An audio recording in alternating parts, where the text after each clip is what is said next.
Well, an order consolidation place is a location that you can buy a variety of different things at one spot. Let's see if we can think of some. A grocery store would be one.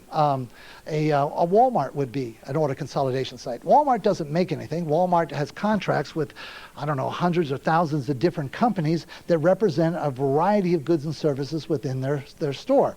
And a grocery store is the same way.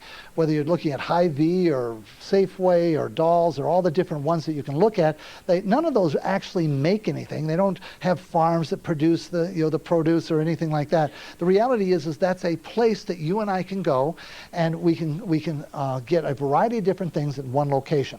All right, now, we have an order consolidation service here, and that really, what it is a tracking site. If you can imagine this, when the site was set up, it was set up in such a way that it would track all transactions of all business that operated either directly with the site or through the site to a partner store. So now what we have is anytime we buy something, it's tracked. Now, what significance does that have? Well, how many of you have went to and saw a movie in the last 12 months you liked enough that you told somebody else about it? It's amazing. Now, how many of you got paid to do that? Well, no, you couldn't get paid. My daughter took me to, actually I took her, it was her birthday, and I took her out to see a movie that she wanted to see. Well, she was talking all about it and telling me all about it and everything, and I think it's called A Walk to Remember. I think that's the name of it. Is that the name of it? Okay, A Walk to Remember.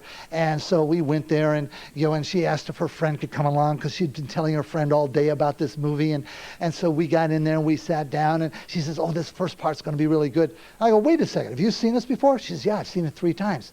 She says, "I've been bringing all my friends to see this movie." And I said, "So why are we seeing this movie again?" She says, "Dad, it's really good. It's got these don't tell me anything, I just want to watch it."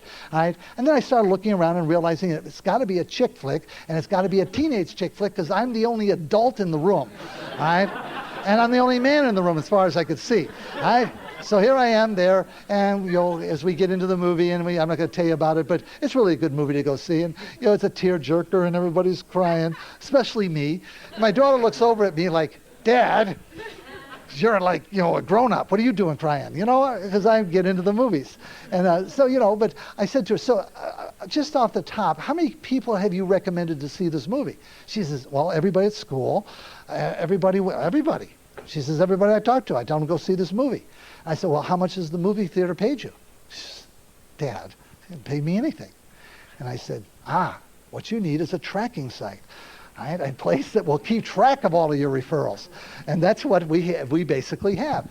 We have a place that all of these companies, and they're lining up. I mean, there's literally, and I don't know what the number is. I've heard so many different numbers, but I going from what they have said, I heard that they actually told us they had about 250,000 products.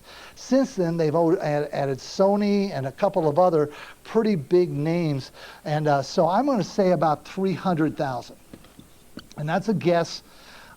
And someday somebody's going to take me up on this, and I'll stand corrected, but then I'll know the number. All right? There's about approximately 20,000 pages on the site, 100,000 links. Somebody told me that it was about 15,000 manufacturers. We have also catalog access. We have 49 catalogs from the main site, and over 500 catalogs that can be gotten from the merchant partners. So it's huge. About anything you can think of to buy, you can buy from this site. Now, and the transaction, there's a virtual office online. You can call in, you can use ditto delivery, you can use online services, you can use a personal assistant, and there's an office online that tracks all of these transactions and pays you at the end of the month, squares away at the end of each month the amount of money that you've earned from their compensation plan, except for the end of the year bonuses, which they calculate at the end of the year and give you those additional bonuses that you've qualified for at the end of the year. Along with that, there's another. I'm going to diagram this one with a diamond. There's a team that you belong to. There's actually a team that invites you in, and a single individual will actually invite you to participate as a team member. And you will join a team, and there's different teams in this room, tonight from different organizations, and we all pretty much use the same education process. And over here we have the University of Success. Now, this University of Success here, let's just write that up there. University of Success is the third entity. So here you are.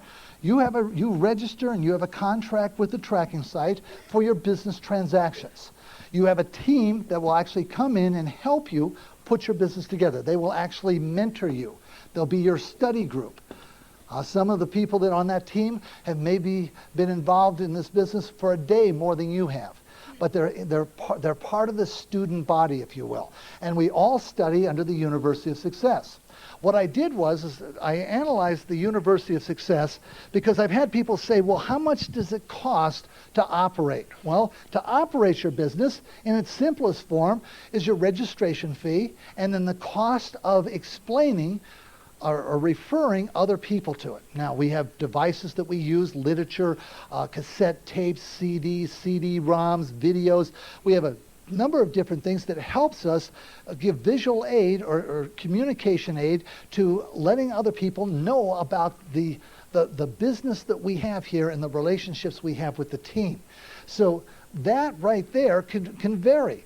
It's all according to how good a communicator you are, and it's also according to how good a practice you are in the basic fundamentals of the business. For example, when I explain this business to someone, I will hand them materials afterwards. Very smart thing to do because people are hungry for more information. If they say that they're interested in the business, that means that they have a desire for more information. If I don't give them information, they will seek it out. And what they're going to get is opinions. They'll ask a friend, hey, what do you think of this? What do you think this will work? And of course, they're trying to explain it from a very small percentage that they remember. And and the person says, oh, that doesn't sound like it's going to work. That type of thing. And so all of the effort that I put in to explain it in detail has been canceled out because I wasn't smart enough to invest in something to hand them to continue the information. Now, here's a big trick, all right? The information that I hand an individual, I'm loaning them. I'm not giving it to them. I'm loaning them so they can further their education. Therefore, if I get it back, I can use it again. So I don't know what the first night materials cost. That'll vary according to what team you're working with, because each one has a set of materials they think would be the finest grouping that would give the person the most information in the easiest form. So if I presented this business and interviewed someone for the business and they said, I'm interested and I'd like to look further into it, I would loan them some materials for a couple of days. But if I received them back and I presented this to somebody else and handed the same materials back out again, it didn't cost me any more money, did it? Right? And I actually could do that with what? As many people as I could. So the secret is to be able to pick back up what you hand out. Very simple process. So when I'm talking about how much does it cost to operate your business, it depends upon whether you follow the rules and guidelines. All right? The rule is anything you hand out, get back or get it paid for. All right? And that keeps your business costs down. The next thing is when I start somebody, I have them make a list of names. Now, the list of names is their potential marketplace. I'm going to help them organize that list of names. I'm going to find the best examples of people with leadership ability to present it to first, with one exception. Right?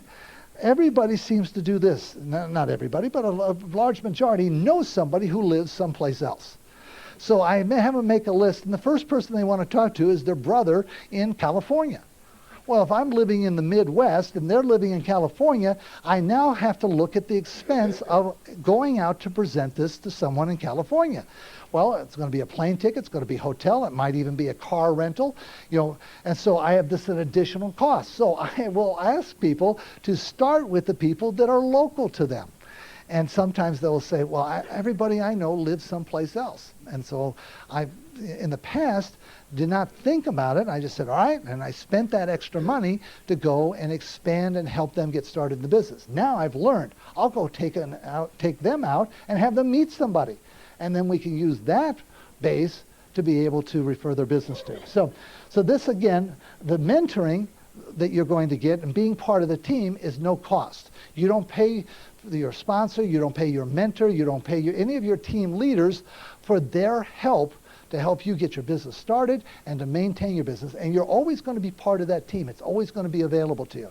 And I always tell people, I said, listen, one of my favorite parts of the business is being able to mentor or give advice to people. And then I have to follow up and say, well, and of course Socrates went around the land giving free advice and they poisoned him. So I just want to make sure you know that maybe I should charge you, you know what I mean? But don't take that for granted is what I guess I'm saying, because it's available there. The mentoring process that you have available to you, if you're not seeking out information and help from your team, boy, I tell you what, you're missing a tremendous asset that you're not going to be able to get anyplace else. And that's really an advantage that we have, and part of the creation of the success of all of our teams came from when Dex and Bertiega put their first team together. Okay. Now the University of Success came along because we all come in with different levels of leadership ability. Now leadership, very simply, is influence. Nothing more, nothing less. That's what leadership is. The more influence you have, the more of a leader you are. And so what we're going to do is we are going to offer you the opportunity, all of us, and we're all students of the business, we study in the University of Success. Here's what this university teaches. It teaches, number one, communication skills. Now, can these communication skills be used in other endeavors? Yes. Right? We have people skills. Now, the difference between a communication skill is how to present, how to talk to other people. People skills is how to interact with other people. I mean, when somebody steps on your toe, you can respond different ways, can't you? Right? And what you find is a leader will respond different than someone who's not a leader. And so what will be a process of learning here will be communication skills, people skills, organizational development skills. Now, and that applies to a lot of things besides just our enterprise. I mean, that's how you build churches. Organizational development, by the way, is included in the, you can take through an MBA, Masters of Business Administration at Harvard University, you can take a course in organizational development, a course study, an MBA in organizational development for $110,000 in 3 years. You have to have an undergraduate degree, and you have to qualify to enter the course. The reality is it's a very, very valuable asset to learn and know how to build organizations. This is taught not only through the University of Success, our organization, or I call it sometimes the Yeager Institute, it's also taught through the mentoring process here. Now, it's like when you have a team that's kind of studying together, and those of you that have ever been a part of a study group, you know that you have somebody in the group that's kind of the weakest link. Okay, they aren't doing their part in the study group. All right, don't be the weakest link. What we're looking for is really strong teams, and you've been invited to participate in the team. Be a good student, all right, so that we're not having to carry you. Because very honestly, we will carry you if we have to, but it sure would make us grow a lot faster, including your business, if you're doing your studying along with the rest of us. So we have communication skills, people skills, organizational skills, goal setting skills. Is that valuable? Here's an interesting thing. Take a look at just attitudes, just dealing with attitudes. There's attitudes and there are skills. Skills are learned, attitudes are gained through association. And you become like the books you read and the people you associate with. And so if you want to develop your leadership skills, which can be applied to your job, I don't know if anybody in this room has had this experience, but I have met a lot of people that have studied through the University of Success, been a part of a very success-oriented team, and they've gotten promotions and raises in income where they work. Has anybody in the room experienced that? All right, quite a few of you, okay? Now, there's other things, relationship development, that's great because it not only operates within the business, but operates within your home, with your children, with friends, with relatives, success attitudes, financial planning, and debt reduction. How many people would like to take that course study? All right, sure. And of course, leadership skills themselves. Now, what we have, and think just about everybody in the whole, all of the different teams and everybody using the University of Success uses a report card. And basically, it's set up this way. Here's your basic outline of course study. These are the basic business building principles, these three here, which is the with builder, depth charger, and relationship building. And we have the pattern for success, and we have the business building principles and so forth. Then we come over here, and these three centipede looking things, doesn't it look like a centipede? Kind of the main body and the little legs. Okay, these three centipede-looking things are actually circles that you fill in, and they are three of them 20 deep. with little extensions on each side, little circles on each side, which stand for the key 2 and key 3s. Now, very simply, this is your report card.